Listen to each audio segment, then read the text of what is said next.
Hey guys, today is Tuesday, April 7th, and I wanted to start reading a book with you. I know whenever we left school before spring break, we were reading The Watsons Go to Birmingham, and we did not get to finish. But a lot of you, I think, have downloaded it through Audible, or you might have even bought the book.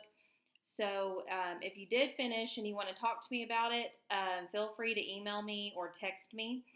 And I was thinking today also, y'all know there is a movie. So, given the circumstances, even though we didn't finish the book, if y'all can find the movie maybe on Amazon or Netflix, I know it's on one of the two. Go ahead and watch the movie because I want you to be able to finish the story.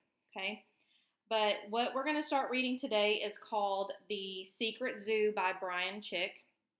And to be honest with you, I went through Amazon and I just searched books that were good for your age group and just picked a couple and ordered them. And this was one that I thought y'all might like. So we're going to read this book. I'm going to try to read a little bit every day and post a video, but I'll post them as I get to, and hopefully you'll enjoy following along. Okay? No assignments, nothing. This is just for us to enjoy. Okay?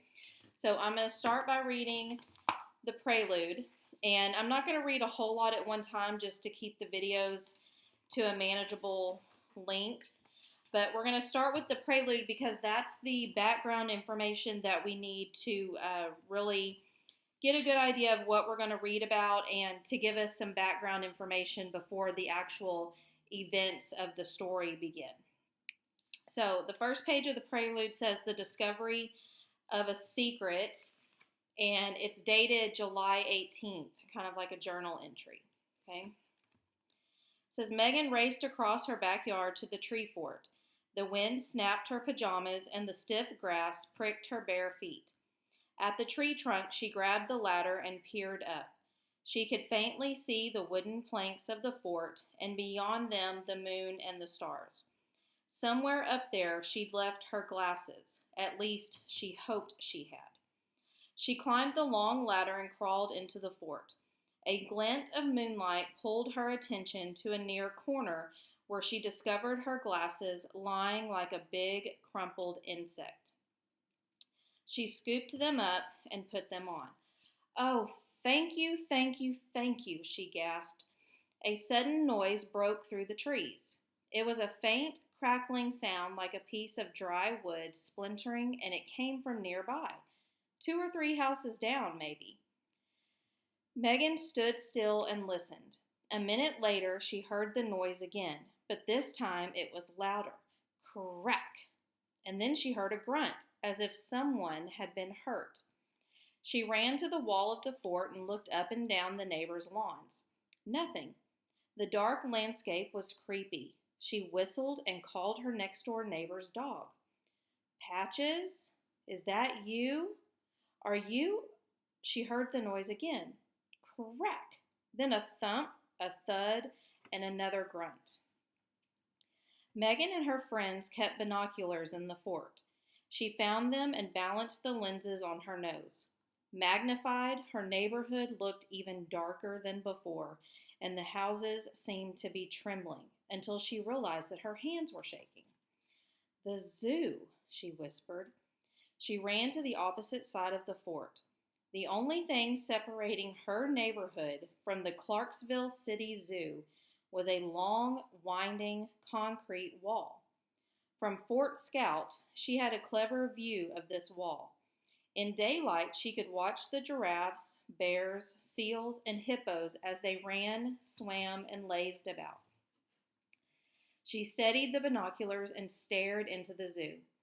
Lampposts illuminated the paths, but the exhibits were too dark to see. She heard the crushing sound again and realized that it wasn't coming from the zoo. She dashed back to the opposite window and scanned the neighbors' yards once more. Nothing. Nothing but grassy lawns, trees, and rooftops. The grunting echoed between the houses. Megan pushed up the binoculars so suddenly that they clinked against her glasses. Now she was more than creeped out. She was downright scared. "Come on, Meg," she said. "Nothing's out there. Quit freaking yourself she gasped. Something was there. Some kind of creature walking on a gable rooftop 3 houses down. What is that? She whispered. She focused the binoculars and discovered 5 creatures creeping across the roof. A sixth was climbing the branches of the oak tree beside the house, making the limbs break. That was the sound she'd heard, branches breaking. Suddenly, the creature leaped from the shaking tree, flew through the air, and landed on the house with the others. It stomped up to the roof peak and bounded onto the chimney. The other 5 creatures were small and hunched over. Their long arms dangled at their sides, and as they walked, their shoulders rocked like a seesaw. Megan continued to watch them until she realized what they were. Monkeys. It seemed impossible. Monkeys had escaped the zoo and were climbing over a house in her neighborhood. One monkey leaped from the edge of the rooftop. Megan had a clear view of its silhouette in front of the moon.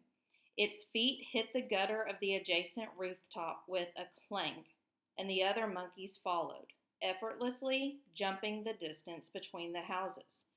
No, she started in disbelief. Nuh-uh.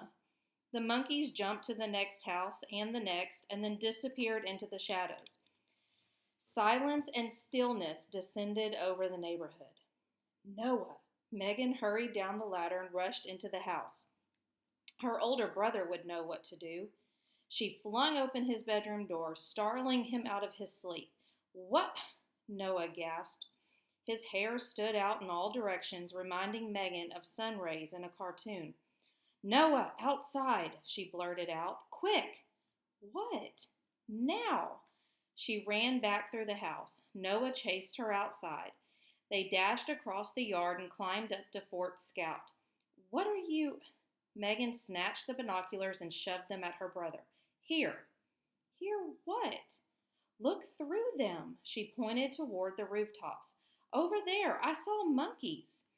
Megan, I saw monkeys on the rooftops. Her older brother looked up and down. You're nuts. Just see for yourself. Noah peered through the binoculars. He searched the landscape far more than a minute without saying a word. Then he handed the binoculars back to his sister and said, Yep, you're nuts. Noah, I saw them, I'm telling you. He climbed down the ladder saying, What are you doing out here so late anyway? You'll be so dead if Mom catches you out here. He reached the ground and turned to run toward the house, calling, Come inside. Megan watched him run back into the house and close the door on the night. She turned her attention back to the rooftops and her neighbors' yards.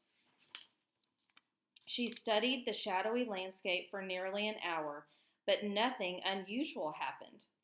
I know I saw them, she said, trying to convince herself. She climbed down from the fort, returned to the house, dropped into bed, and stared at the ceiling. She couldn't sleep. At 2 o'clock in the morning, she rolled out of bed and sat at her desk. Nervous, she drummed her fingers on the desktop and shifted her eyes. Her gaze stopped on a single book standing on its edge. A diary. A recent gift from her mother. The diary lacked its first entry. Megan snatched it up and opened to the first page. The binding was so stiff that she had to press the cover down before it would lie flat. She stared at the page.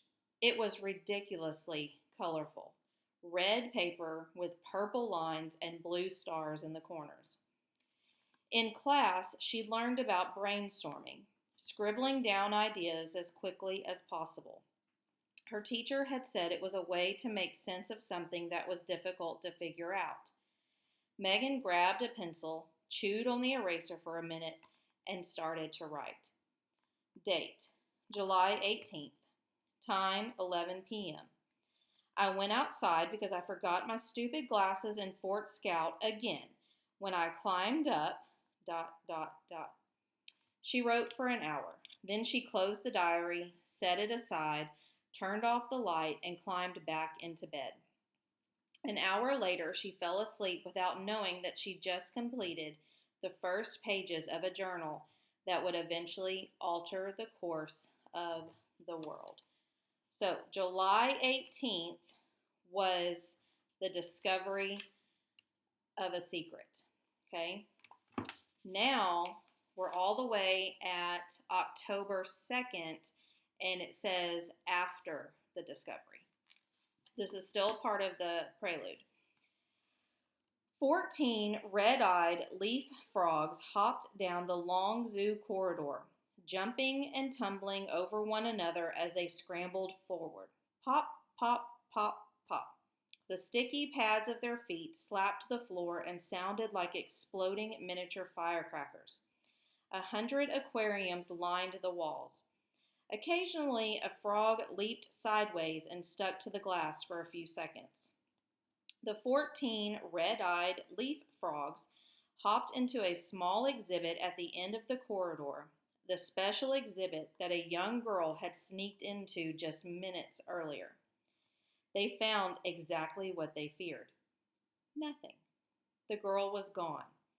3 sheets of notebook paper lay on the ground. Colorful red pages, with purple lines and blue stars in the corners. Torn and crinkled, the pages were still fluttering as they settled on the floor. The 14 red-eyed leaf frogs didn't know the pages were from the diary of a girl named Megan Nowicki, who months earlier had spotted monkeys escaping from the zoo. They stared at the pages. Then, wiping the sheets with their long, sticky tongues, the leaf frogs picked them up. And so the story began. So, next time we will read chapter 1, which is titled The Beginning. And the date of chapter 1 is October 23rd. So that's going to be 21 days after where we just stopped. Okay? I'll see y'all next time. Bye.